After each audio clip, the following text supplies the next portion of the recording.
માંગરોળ તાલુકાના વાકલ ગામે આવેલ પંચવટી હાલ ખાતે પોષણ માસ અંતર્ગત માંગરોળ ઘટક 2 ઘટક કક્ષાની મિલેટ્સ પૌષ્ટિક વાનગી સ્પર્ધા યોજાઈ હતી, જેમાં આંગણવાડીમાંથી આપવામાં આવતા ટીએચઆરમાંથી બનેલ વાનગીઓ અને મિલેટ્સમાંથી બનેલ વાનગીઓનું પ્રદર્શન યોજાયું હતું। આ કાર્યક્રમમાં વાકલ ગામના સરપંચ અનિતાબેન ચૌધરી, ગ્રામ પંચાયતના સભ્યો દિવ્યાબેન અટોદરિયા, આરતીબેન પંચાલ, ડોક્ટર સંગીતાબેન ઉપસ્થિત રહ્યા હતા। ઉપરોક્ત કાર્યક્રમમાં તાલુકા આરોગ્ય અધિકારી ડોક્ટર સમીર ચૌધરી, વાકલ પ્રાથમિક આરોગ્ય કેન્દ્રના મેડિકલ ઓફિસર હરેશભાઈ રાદડિયા અને સંકલિત બાળ વિકાસ અધિકારી માધુરી ગુપ્તાએ પોષણ માસમાં પોષણ ઉત્સવના માધ્યમથી સગર્ભા ધાત્રી માતાઓ, બાળકોના વાલીઓ અને કિશોરીઓને મિલેટ્સ અને ટીએચઆરના ફાયદાઓ અંગે વધુ વપરાશ અંગે માહિતગાર કર્યા હતા અને વધુમાં વધુ ઉપયોગ વિશે જાગૃતતા કેળવવા અનુરોધ કર્યો હતો। રિપોર્ટર નિલય ચૌહાણ, તાલુકો માંગરોળ, જિલ્લો સુરત।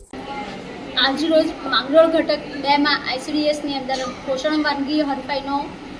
ઉજવણી કરવામાં આવી હતી, જેમાં પોષણ માસ અંતર્ગત ઘટક કક્ષાની વાનગી હરીફાઈ મિલેટ્સ અને ટીએચઆરમાંથી વાનગીઓ બનાવવામાં આવી હતી, કે જેની અંદર માંગરોળ ઘટક 2ના લાભાર્થીઓ, વર્કર બહેનો અને સાથેના કેન્દ્ર પરના જે સગર્ભા ધાત્રી માતાઓ છે તેઓ પણ ભાગ લીધો હતો, કે જેની અંદર વાનગીઓ જે આપણે લોકલ મિલેટ્સ મળી રહે છે એ વધુમાં વધુ પૌષ્ટિક તત્વોથી ભરપૂર કેવી રીતે એને આપણે ખોરાકનો ઉપયોગ લઈ શકીએ, સાથે ટીએચઆર જે આંગણવાડીમાં આપવામાં આવે છે તેને વધુ